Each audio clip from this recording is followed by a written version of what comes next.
दोस्तों, मज़ेदार और रोमांटिक हिंदी कहानियाँ सबसे पहले देखने के लिए आप हमारे इस YouTube चैनल को सब्सक्राइब कर लीजिए। आज मंत्री पद गंवाकर दामोदर दुखी भाव से घर लौटे थे। टेलीविजन चालू करते ही वे चौंक गए। हर जगह उन्हीं की महिमा का गुणगान हो रहा था। दामोदर के ऊपर कामिनी समेत 20 औरतों ने छेड़छाड़ करने का केस दायर किया था। प्रधानमंत्री ने सख्ती दिखाते हुए उन्हें मंत्री पद से हटा दिया। चूंकि वे वरिष्ठ मंत्री रहे हैं, इसलिए उनसे इस्तीफा मिला लिया गया और अदालत के फैसले के आधार पर उनके ऊपर कार्रवाई होगी। इस सब में प्रधानमंत्री का बयान आग में घी का काम कर रहा था। मैंने प्रधानमंत्री पद की जिम्मेदारियों का पालन करते हुए दामोदर से इस्तीफा लेकर मंत्रिपरिषद से बाहर कर दिया है। अदालत बिना किसी दबाव के इस फैसले पर फैसला लेगी। बड़ा ईमानदार बनता है, 100 चूहे खाकर बिल्ली हज को चली। दामोदर गुस्से में बड़बड़ा रहे थे। वे राजनीति में 50 साल यूं ही नहीं गुजार चुके थे, उसमें भी वे 30 साल से ज़्यादा पत्रकारिता जगत में गुजार चुके थे। कामिनी को वे ही पत्रकारिता में लाए थे। शाम को अपनी सफाई में दी गई प्रेस कॉन्फ्रेंस में दामोदर वहां आए पत्रकारों पर फट पड़े।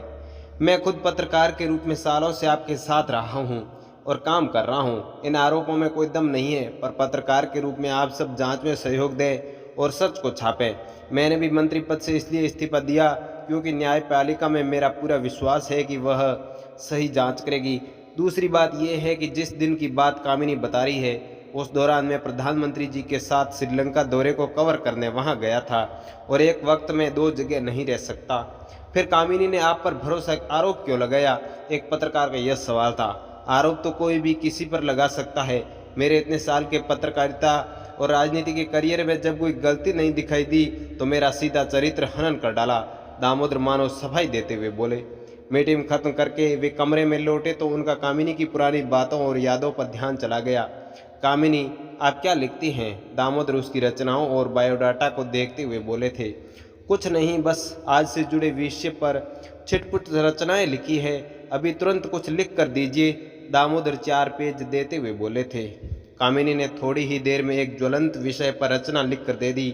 इसके बाद इतिहास से MA पास कामिनी अक्सर लिखती और उसकी रचना छपने लगी थी। उस दिन भी कवरेज के लिए जब दामोदर कानपुर गए थे तो कामिनी उनके साथ थी। बारिश हो रही थी। रात के 11 बजे जब वे कमरे में पहुंचे तो दोनों भीग चुके थे। इसके बाद दामोदर ने कामिनी के साथ होटल में छक कर मजे लूटे थे। कामिनी ने भी भरपूर सहयोग दिया था। आग में घी तब पड़ा जब दामोदर कामिनी के बजाय राधा से शादी कर बैठे थे। इतने दिन तक मेरा इस्तेमाल किया। फिर कामिनी बिफरते हुए बोली थी, फिर क्या, हम दोनों ने एक दूसरे का इस्तेमाल किया है। तुमने मेरे नाम का और मैंने तुम्हारा।